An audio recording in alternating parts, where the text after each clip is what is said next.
آخری چیز ہمارا آپ کے دلوں کی ہمارا آپ کے لیے یہ ہے کہ حب الدنیا و کراہیت الموت،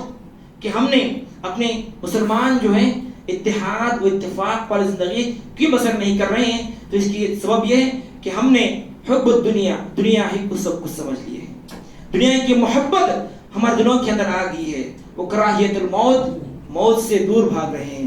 موت سے کراہیت ہے، کسی کو جو ہے مرنا نہیں کوئی نہیں چاہتا ہے، جینا چاہتا ہے، مال اکٹھا کرنا چاہتا ہے، دنیا کی محبت اپنے دلوں کے اندر دن بہ دن بڑھاتا جا رہا ہے، مال جماؤ، مال جماؤ، جائیداد اکٹھا کرو اور جیو دنیا کے اندر۔ میرے بھائیوں، دنیا کی محبت میں بڑھ کر کے ہمارا آپ زندگی بسر کر رہے ہیں۔ پیارے نبی صلی اللہ علیہ وسلم نے فرمایا کہ ایک زمانہ ایسا آئے گا، ایک زمانہ میرے قوم پر ایسا آئے گا کہ لوگ دشمن قوم لوگ جو ہے مسلمانوں پر اس طرح ٹوٹ پڑیں گے جس طرح بھوکا انسان دسترخوان پر ٹوٹ پڑتا ہے، اس طرح دشمن اسلام جو مسلمانوں کے اوپر ٹوٹ پڑیں گے۔ صحابہ کرام نے فرمایا کہ اللہ کے نبی صلی اللہ علیہ وسلم کیا اس وقت ہم بہت کم ہوں گے، تعداد میں میجارٹی بہت کم ہوں گے اس صورت میں؟ تو اللہ کے نبی صلی اللہ علیہ وسلم نے فرمایا نہیں، اس وقت تمہاری تعداد سمندر کے جھانک کے برابر ہوگی۔ سمندر کے پاس جب جائیں گے، بیچ کے پاس، سمندر کے پاس جب جائیں گے تو وہاں پر جو ہے موجیں آتے رہیں گے، وہاں پر موجیں آتے رہیں گے، موجیں آنے کے بعد کنارے میں جو آپ کو نظر آئے گا کف نظر آئے گا، گرو کف نظر آئے گا، بڑے کف۔ تو ایک کف کے مانند جو ہے جتنا کف زیادہ ہوگا اتنی زیادہ تعداد مسلمانوں کی ہوگی۔ تو میرے بھائی اس کے باوجود بھی ذلیل اور رسوا ہو کر کے زندگی بسر کرنے والے ہوں گے۔ تو اللہ کے نبی صلی اللہ علیہ وسلم کہتے ہیں کہ اس وقت لوگوں کے، مسلمانوں کے دلوں میں اللہ تبارک و تعالی وہن کو داخل کر دے گا۔ پیارے نبی صلی اللہ علیہ وسلم سے پوچھتے ہیں اللہ کے نبی یہ وہن کیا ہے، یہ وہن کون سی چیز ہے؟ دیکھیے صحابہ کرام کا عجیب مسئلہ، دیکھیے میرے بھائیوں، جب کثرت حجر کا ذکر کیا بات سمجھ میں نہیں آئی، فوراً جو اللہ کے نبی سے پوچھی کثرت حج کیا ہے؟ اور یہاں پر میرے بھائیوں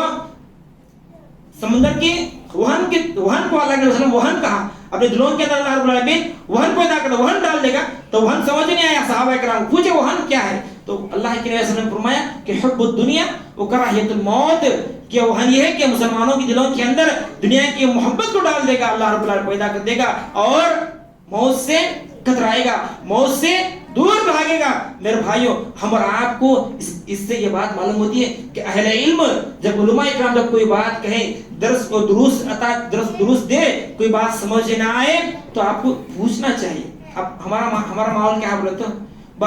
حضرت آئیم بھائی ہو، ان کے باتیں سمجھ میں آتے نہیں، ان کے بیان سمجھ میں آتا نہیں، ان دوسرے حضرت کو ہم لگا نہیں، ان کے بیان سمجھ میں آتے نہیں۔ جو چیز سمجھ میں نہیں آئے وہ چیز پوچھنا چاہیے، ٹھیک ہے؟ اب صحابہ کرام یہ نہیں کہا کہ اللہ کے وسلم جو ہے وہن کا ہے، کثرت ہر جگہ ہے، اے اللہ یہ نبی کی بات ہم نہ سمجھ میں نہیں آ رہی، دوسرے نبی کی بھیج کو صحابہ کرام نہیں پوچھے، سمجھنے کی کوشش کرے۔ ہم اور آپ کو چاہیے کہ جس طرح صحابہ کرام نے غریب الفاظ کی جو چیز نہیں معلوم ہوتی تھی اللہ کے نبی سے پوچھ کر کے سمجھنے کی کوشش کیا کرتے تھے، معلومات حاصل کرنے کی کوشش کیا کرتے تھے۔ اسی طرح میرے بھائیوں اہل علم جب تمہارے درمیان کوئی بیان کرے، نواز و نصیحت کرے، تو واز و نصیحت میں کوئی چیز سمجھ میں نہ آئے تو آپ کو دوبارہ پوچھنا چاہیے کہ مولوی صاحب، شیخ آپ کس طرح کے بعد یہ مطلب کیا ہے، ڈیٹیلز آپ پوچھنا چاہیے میرے بھائی۔ اسی طرح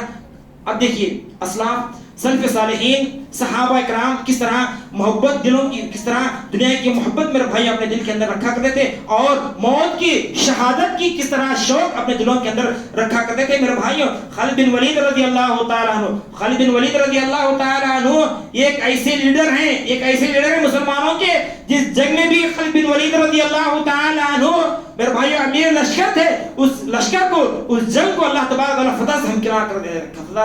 ہمکنار کرتا تھا۔ میرے بھائیوں یہ خالد بن ولید رضی اللہ تعالیٰ عنہ جب رومیوں پر، جب ایرانیوں پر چڑھائی کرتے تھے، سنتے ہیں کہ خالد بن ولید فوج کو لے کر کے، خالد بن ولید مسلمانوں کے لشکر کو لے کر کے ہمارے پاس چڑھائی کرنے کے لیے آ رہا ہے، ہم سے جنگ کرنے کے لیے آ رہا ہے۔ یہ سننے کے بعد دشمنوں نے قلعے کے دروازے بند کر دیے۔